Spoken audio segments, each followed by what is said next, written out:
میں پیسے اکٹھے کیے. بہرحال 1994 ہاسپٹل کھولنا تھا ہم نے. اب 3 مہینے رہ گئے ہاسپٹل کھولنے کے لیے اور ہمیں 12 کروڑ روپے کم پڑے ہوئے ہیں. اب 12 کروڑ روپے اور اکٹھے کرنے وہ کاسٹ جو تھے اوپننگ کے. تو میں اب سوچا میں کیا کروں, کیونکہ میں ساری دنیا کے بھی چکر لگے, جدھر پاکستانی دنیا میں تھا ادھر میں پہنچ گیا پیسے اکٹھے کرنے کے لیے. اور جتنے اندر بھی تھے لوگ پاکستان کے اندر بھی, جو کسی کو میں نے چھوڑا نہیں. اب یہ اینڈ میں صورتحال آ گئی کہ میں نے اب 12 کروڑ روپے اکٹھا کرنا ہے. میں جاؤں لوگوں کے پاس پیسے مانگنے تو باہر سے کہہ دیں کہ وہ کہہ دو وہ نہیں ہے. تو میں پھر سوچا, ایک دوست سے پوچھا, اس نے کہا کہ تم پبلک میں نکل جاؤ, عوام میں نکل جاؤ اور خاص طور پہ اسکولوں میں جاؤ. تو میں نے تب ایک 19 شہروں کی کیمپین کی 6 ہفتے کے اندر. تو میں شروع ہوا سارے پاکستان, پشاور سے لے کے سارے پاکستان میں پیسے اکٹھے کرنے نکلا. تو میں ایک وین میں, ایک گاڑی تھی اوپن پیچھے سے, ایک ڈالا, اس کے اندر اتنا بڑا ڈبہ تھا پیسے اکٹھے کرنے والا. تو شروع میں صبح اسکولوں سے شروع کرتا تھا اور شام کو پھر بازاروں کو روٹ بتائی ہوتی تھی کہ میں کدھر کدھر آ رہا ہوں, اور ان سے پیسے اکٹھے کرتا رات کے 12 بجے تک. تو وہ جب میں آپ کو جو اشفاق احمد خان کی بات بتا رہا ہوں, مجھے اندازہ ہوا کہ کیا چیئرمین ماؤ کا مطلب کیا تھا. اب میں پیسے اکٹھے کرنے کے لیے صبح, بچے تو خیر سارے کرکٹ کے شوقین تھے, ان کو تو میں نے اپنے ماں باپ کے اوپر ریلیز کر دیا, چھوڑ دیا. انہوں نے ماں باپ سے جو پیسہ نکالا وہ آپ جانتے ہیں کہ بچوں کو کوئی ریزسٹ نہیں کر سکتا. تو وہ سب سے بڑے میرے فنڈ ریزر تھے. تو اس کے بعد میں دکانوں میں نکل جاتا تھا اسکول جب بند ہوتے تھے. تو مجھے یاد ہے جب ہم گاڑی جا رہی ہوتی تھی اور لوگوں کو پتا چلتا تھا کہ گاڑی آ گئی ہے پیسے اکٹھے کرنے کے لیے, تو میں سامنے دیکھتا تھا کہ چھابڑی والے کھڑے ہوئے ہیں, کوئی چائے والا, کسی کی دکان ہے, کسی نے کوئی حمام لگایا ہوا ہے. جیسے گاڑی دیکھتے تھے لوگ بھاگتے تھے, جو کچھ جیب میں ہوتا تھا وہ ڈبے میں ڈال دیتے تھے. اوپر سے عورتیں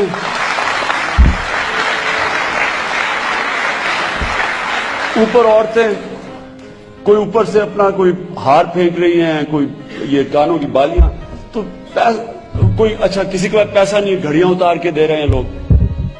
تو میں سارا دن دیکھتا تھا, میں بڑا حیران ہوتا تھا کہ ان لوگوں کے پاس پیسہ بھی نہیں ہے, یہ بیچارے عام زندگی گزار رہے ہیں لیکن یہ پیسے دینے کے لیے تیار ہیں. ایک دفعہ مجھے یاد ہے, میں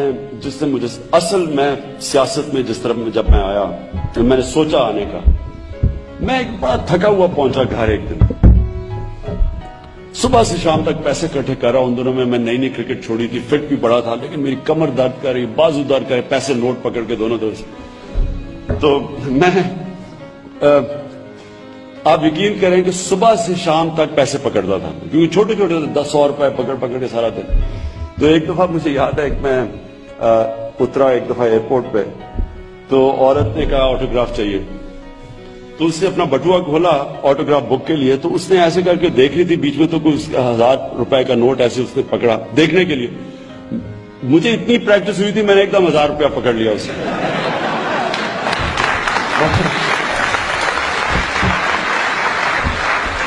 بعد میں بڑی شرم آئی مجھے, اس کی کیونکہ اسے 1000 روپے نہیں دینا تھا وہ بیچاری کو بھی. اینی تو میں پہنچا گھر بڑا تھکا ہوا لیٹ. تو میں نے کیا دیکھا کہ 5-6 آدمی کھڑے ہوئے دھوتیوں کے اندر کہ جی خان صاحب چلو اسی پیسے اکٹھے کرتے ہوئے تھی آؤ شوق دی گڑی. اور میں کہا فکر نہ کرو, تمہارے پیسے کے بغیر میں تھکا ہوا برا, میں نے کہا فکر نہ کرو, پیسے کے بغیر میں تمہارے پیسے کے بغیر میں ہاسپٹل بنا لوں.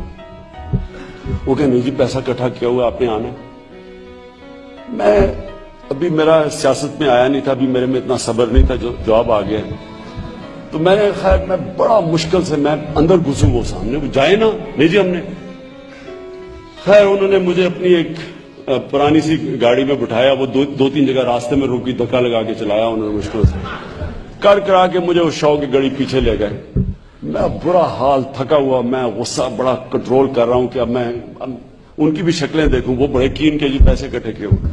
اب مجھے شکلوں سے پتا کہ پیسے تھوڑے سے ملنے ہیں, اور میں ویسے ہی تھکا ہوں, تو میں سوچا کہ اپنی انرجی بچا لوں میں, لیکن انہوں نے مجھے لے کے گئے. تو خیر شوق کی گاڑی پہنچے وہاں, میں نے کہا کدھر ہے, وہ کہتے جی ادھر ہی ہے پاس ہی. ادھر پیچھے گلیوں میں مجھے لے گئے, وہاں گندی نالیاں, سارا گند پڑا ہوا, وہاں میں چلا جا رہا ہوں. پھر میں پوچھوں کدھر، کہتے جی بس یہی ہے. وہ ایک گئے اس طرح گلی صاحب مسجد میں آ گئے، جس نے آگے پیسہ دینا دے دو.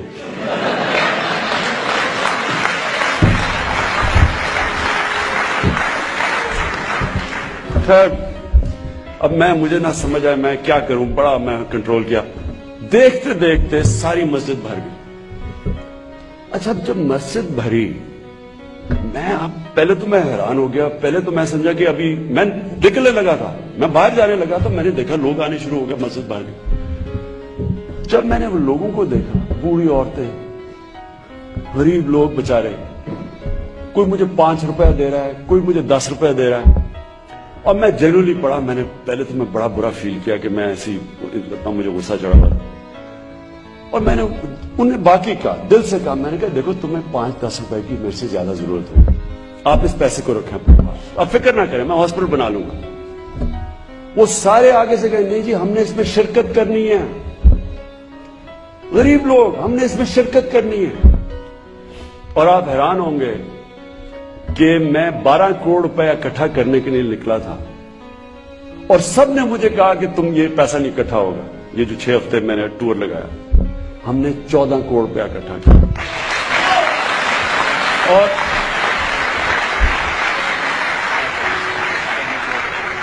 اور وہ میں آپ کو بتاؤں کہ وہ دن تھا جب میں نے فیصلہ کیا کہ یہ کتنی شرم کی بات ہے کہ لوگوں کے اندر جذبہ دیکھو، اور یہ اوپر دیکھو جو جذبہ، جن کا باہر بینک بیلنسز کا جذبہ ان کا دیکھو، ملک کو لوٹنے کا، اور نیچے جذبہ دیکھو لوگوں کا. اور یہی جب ہم نے جب زلزلہ آیا تو میں دوسرے دن نکلا دیکھنے کے لیے علاقوں میں. اور میں آپ کو بتاؤں کہ میں جب پہنچا ہوں بالا کوٹ، ابھی دوسرا دن تھا زلزلے کا، ابھی پوری طرح لوگوں کو اندازہ بھی نہیں ہوا کہ کتنا بڑا سانحہ ہوا. 3 میل کا وہاں ٹریفک جام تھا، 3 میل کا. عام لوگ بچارے نکلے ہوئے، جو جس کو موقع ملا وہ نکل گیا لوگوں کی مدد کرنے کے لیے. اور آپ کو اتنا فخر ہونا تھا، جدھر آپ یہ دیکھتے نا یہ جو اوپر ہمارے یہ لیچیں بیٹھی ہوئی ہیں، یا یہ کیا میں ان کو کہوں، بگیاڑ بیٹھے ہوئے ہیں، ادھر آپ کو اتنی خوشی ہونی تھی اپنی پبلک دیکھ. 3 میل کا کیو.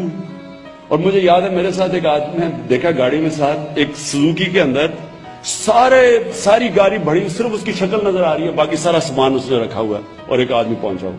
یعنی اس طرح کا لوگوں کے اندر جذبہ.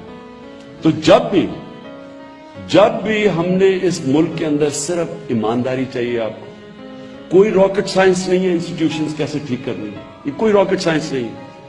لی کوان یو نے سنگاپور میں یہ کیا، کیا کوئی بڑی کام نہیں کیا، صرف ایک ایمانداری سے اس نے، ایک ایماندار آدمی تھا کیونکہ خود ایماندار تھا، مضبوط عدلیہ بنائی، انڈیپینڈنٹ نیب بنائی، 3 سٹنگ منسٹر پکڑے گئے سنگاپور کے. آج سنگاپور کا پر کیپٹا انکم $32,000 ہے. 40 سال پہلے ہمارے جتنا تھا $500، آج $32,000 ہے.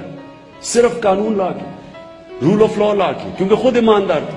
مہاتر محمد سے جب میں نے پوچھا ملیشیا کا، تو اس نے بھی یہ کہا کہ اس نے کہا ہم نے صرف اوپر کے لیول پہ کرپشن ختم کی.